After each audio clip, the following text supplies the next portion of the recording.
Hey, Ripple Makers. I'm Janik, and I'm the founder of Ripple Effect Leadership, and I help solo business owners lead themselves first so they can build businesses that work for them and not the other way around. And I also work with teams and organizations to help them build leadership at every level of their organization.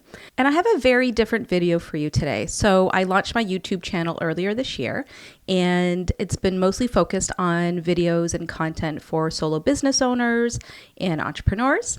And the other hat that I wear is working with organizations and teams and helping them, as I said, lead at every level. And a big part of Ripple Effect Leadership and why I started Ripple Effect Leadership is all around core values. And what inspired me to start Ripple Effect Leadership rippled out of the research project that I did many years ago while doing my Master's of Leadership. And we were tasked to do a capstone research project with the organizations that we were working in at the time. And during that time frame, unfortunately, the leadership of the organization wasn't leading. I wasn't leading in a healthy way. And it was really affecting the team, and it was really affecting our community as well. And what we were seeing was that there was a negative ripple out to the team as well as the organization through and through. And so for my research project, I focused on the importance of living core values internally and how it ripples out positively when we do or negatively when we don't. And that it's really everybody's responsibility on the team to live those core values. So why is this video going to be a little bit different? Recently, I was invited to speak at a local event called DisruptHR, and it's a night of very short presentations, only 5 minutes, where you get 20 slides, and each slide automatically advances every 15 seconds. So it's up to the presenter to organize their own slides with images only. I related to this format because I'm the host for DisruptHR London, Ontario, which is a 20 by 20 format, 20 slides, and they advance every 20 seconds. And so my presentation for DisruptHR was, Are Your Values Just Wall Art? And for this video today, that's what I'm going to do for you. I'm doing a recording of my presentation with my slides. So would love to hear your feedback. And if you are a solo business owner and an entrepreneur and you're watching this, please know that this message is for you as well. A big part of the Lead Yourself, Lead Your Business signature program that I run through Ripple Effect Leadership really speaks to core values and the importance of solo business owners and entrepreneurs also knowing their values and using your values internally as well to lead yourself, but also to lead projects and other people that might be part of your team in the future. So have a listen. Thank you for being here. I can't wait to hear from you.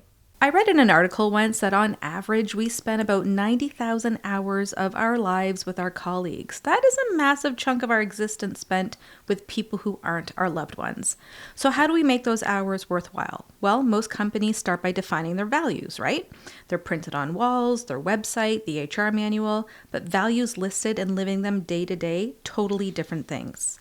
Fresh out of undergrad, I worked for a nonprofit whose values spelled the word care, collaboration, accountability, respect, and excellence. But then life happened.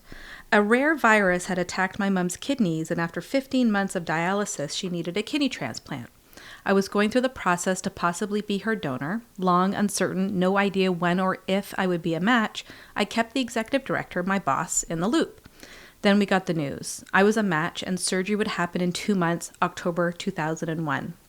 When I told my executive director that I was a match to donate, her response surprised me to say the least. She said, "It would be better for the organization if the surgery was in January instead of this October because it's a busy time in October.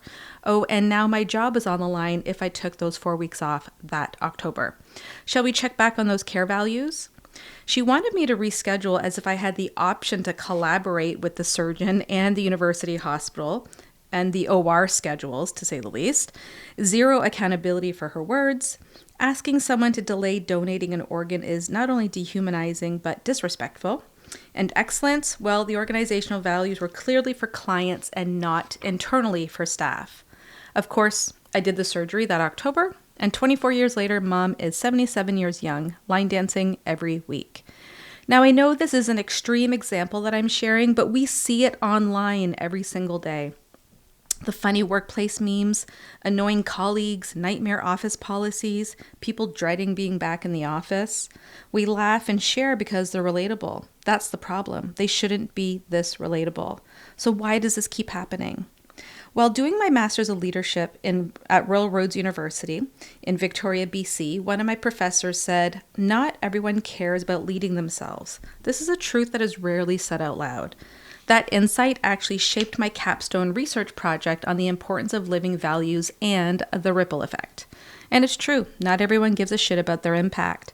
And this happens at every level: frontline staff, middle managers, executives, and even volunteer board members. So what actually works?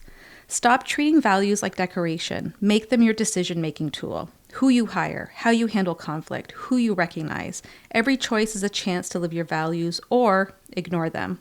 I could share 100 examples, but one example I do want to mention, and that's nonprofit board members need to align with your values from day one. I've seen what happens when they don't. Wrong fit volunteers, all the way to hiring the wrong leader. It can destroy an organization and a community. I've had the privilege of being on amazing teams and working with kick-ass organizations and boards, and I've experienced some soul-crushing messes as well. That's where the ripple effect method shows what's possible. This is a framework I created for clients. So when values are lived internally, it ripples out. Very simple. It ripples out to team engagement, team culture, service delivery, client satisfaction, and brand loyalty. Strong center, positive ripple. Weak center, you get the idea. So it's time to swap out those cheesy frame posters that have that word like perseverance with an eagle soaring over a mountain. Here's a creative example from a workshop I facilitated. We brought in a graphic recorder and the entire team contributed. Now this hangs in their office and people actually look at it and live it because they all contributed to it and they see it every day as a gentle reminder. But making values visible is only one step. Here's a simple test for everyone. At your next team meeting, ask team members to name your company values without peeking. This is why I'm an ambassador for World Values Day, because living values isn't reserved for people with fancy titles. Every choice between what's easy and what's right, that's where values come in, and that's where they become real, and that is leadership. 90,000 hours with our colleagues, that's way too much time not to give a shit about building fun, creative, and healthy workplaces together. It doesn't matter what your organizational values are, you can't build team culture without them. So those 90,000 hours, make them mean something, because if we're not building cultures we actually all want to be a part of, seriously, what the hell are we all doing here? There you have it, my Disrupt HR presentation. Are your values just wall art? And I'm all about being creative with our values. I encourage teams and organizations and business owners to have their values up on their walls creatively. There's lots of different ways that you can do that. But once again, it's not enough to just put them up on your walls or on your website. I've had a lot of really great feedback since my presentation, so thank you to everybody who's reached out. And I would love to hear from you as to what you thought about this topic. One question that has come up is, how long did I stay with that organization and did I lose my job? So after that very surprising conversation with my boss, who was asking me to shift the surgery date, and might I add, this was literally my first job at a university. So it took a lot of courage for me to go to the chair of the board to let them know what was going on and that my job was being threatened because I needed to take 4 weeks off to donate a kidney. And I was assured by the board of directors that I had a job to come back to. And I did. I came back for a couple of months, but then found the exact same role at the exact same organization at a different chapter in a different city. So I started working for them a few months later. So it all worked out in the end. Thank you for listening. Peace out.